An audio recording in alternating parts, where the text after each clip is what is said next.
कैकेयी पहुंचकर भरत अपने भाई शत्रुघ्न के साथ आनंद पूर्वक अपने दिन व्यतीत करने लगे।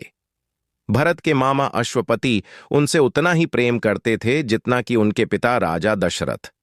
मामा के इस स्नेह के कारण उन्हें यही लगता था मानो वे ननिहाल में न होकर अयोध्या में हों।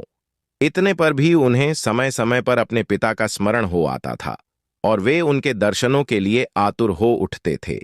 राजा दशरथ की भी यही दशा थी। यद्यपि राम और लक्ष्मण उनके पास रहते हुए सदैव उनकी सेवा में संलग्न रहते थे, फिर भी वे भरत और शत्रुघ्न से मिलने के लिए अनेक बार व्याकुल हो उठते थे। समय व्यतीत होने के साथ राम के सद्गुणों का निरंतर विस्तार होते जा रहा था। राजकाज से समय निकालकर आध्यात्मिक स्वाध्याय करते थे। वेदों का सांगोपांग अध्ययन करना और सूत्रों के रहस्यों का समझकर उन पर मनन करना उनका स्वभाव बन गया था। दुखियों पर दया और दुष्टों का दमन करने के लिए सदैव तत्पर रहते थे। वे जितने दयालु थे, उससे भी कई गुना कठोर वे दुष्टों को दंड देने में थे।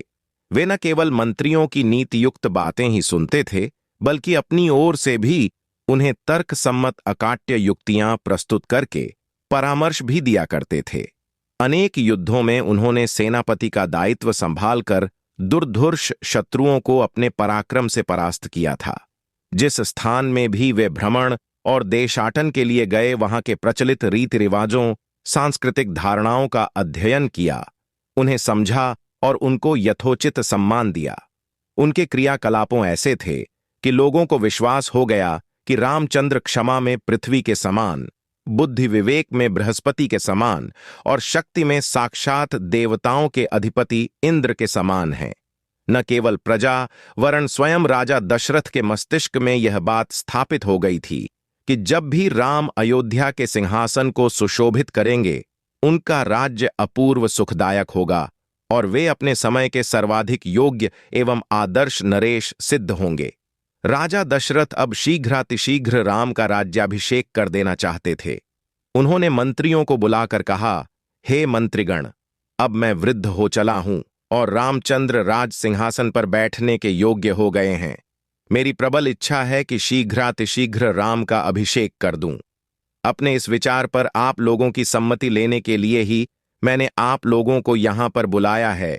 कृपया आप सभी अपनी सम्मति दीजिए। राजा दशरथ के इस प्रस्ताव को सभी मंत्रियों ने प्रसन्नतापूर्वक स्वीकार किया। शीघ्र ही राज्य भर में राज तिलक की तिथि की घोषणा कर दी गई और देश देशांतर के राजाओं को इस शुभ उत्सव में सम्मिलित होने के लिए निमंत्रण पत्र भिजवा दिए गए। थोड़े ही दिनों में देश देश के राजा महाराजा, वनवासी आर्षि मुनि, अनेक प्रदेश के विद्वान तथा दर्शगण इस अनुपम उत्सव में भाग लेने के लिए अयोध्या में आकर एकत्रित हो गए। आए हुए सभी अतिथियों का यथोचित स्वागत सत्कार हुआ तथा समस्त सुविधाओं के साथ उनके ठहरने की व्यवस्था कर दी गई। निमंत्रण भेजने का कार्य की उतावली में मंत्रीगण मिथिलापुरी और महाराज कैकेयी के पास निमंत्रण भेजना ही भूल गए। राजतिलक के केवल 2 दिवस पूर्व ही मंत्रियों को इसका ध्यान आया। वे अत्यंत चिंतित हो गए और डरते डरते अपनी भूल के विषय में महाराज दशरथ को बताया। यह सुनकर महाराज को बहुत दुहक हुआ, किंतु अब कर ही क्या सकते थे। सभी अतिथि आ चुके थे, इसलिए राज तिलक की तिथि को टाला भी नहीं जा सकता था। अतएव वे बोले, अब जो हुआ सो हुआ, परंतु बात बड्डी अनुचित हुई है। अस्तु वे लोग घर के ही आदमी हैं, उन्हें बाद में सारी स्थिति समझाकर मना लिया जाएगा